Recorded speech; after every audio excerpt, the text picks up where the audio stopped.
দীর্ঘদিনের রক্তক্ষয়ী সংঘাত, ক্ষতবিক্ষত শহর আর অসংখ্য প্রাণের বিনিময়ের পর অবশেষে যুদ্ধবিরতিতে পৌঁছালো ইসরায়েল ও হিজবুল্লাহ। ২৭ নভেম্বর বুধবার গভীর রাতে ইসরায়েলের প্রধানমন্ত্রী বেনিয়ামিন নেতানিয়াহু ঘোষণা দিয়েছেন এই রক্তক্ষয়ী সংঘর্ষ বন্ধের, যা প্রাথমিকভাবে বহাল থাকবে ৬০ দিন পর্যন্ত। নেতানিয়াহু জানিয়েছেন তার নিরাপত্তা মন্ত্রিসভাও সম্মতি দিয়েছে এই চুক্তিতে। তবে তিনি হুঁশিয়ারি দিয়ে স্পষ্ট করে দিয়েছেন, যদি চুক্তির শর্ত ভঙ্গ হয় তাহলে ইসরায়েলও তাৎক্ষণিকভাবে এর প্রতিক্রিয়া জানাবে।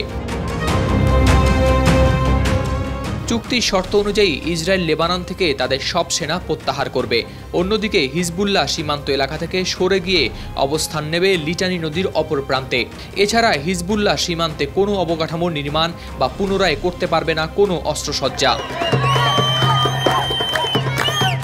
এদিকে যুদ্ধবিরতির ঘোষণায় স্বস্তি প্রকাশ করতে দেখা গিয়েছে ইসরায়েল ও লেবাননের সাধারণ মানুষের মধ্যে। কেউ কেউ করেছেন আনন্দ র্যালি, অনেকে ফিরে আসছেন তাদের বাড়ি। তাদের একটাই কথা, তারা চান না আর কোনো যুদ্ধ।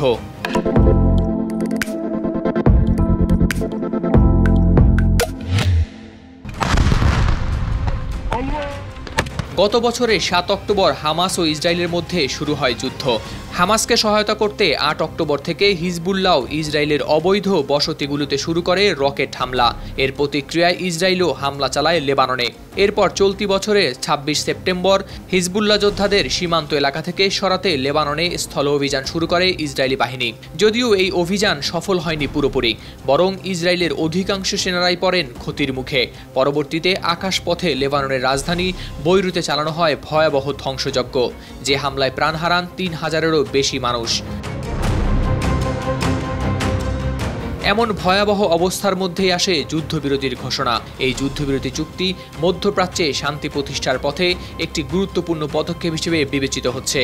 আন্তর্জাতিক সম্প্রদায় এই চুক্তিকে স্বাগত জানিয়েছে এবং এর সফল বাস্তবায়নের আশা প্রকাশ করছে। তবে বিশ্লেষকরা বলছেন ভিন্ন কথা, কারণ চুক্তির সফলতা নির্ভর করবে দুই পক্ষের শর্ত পালনের উপর।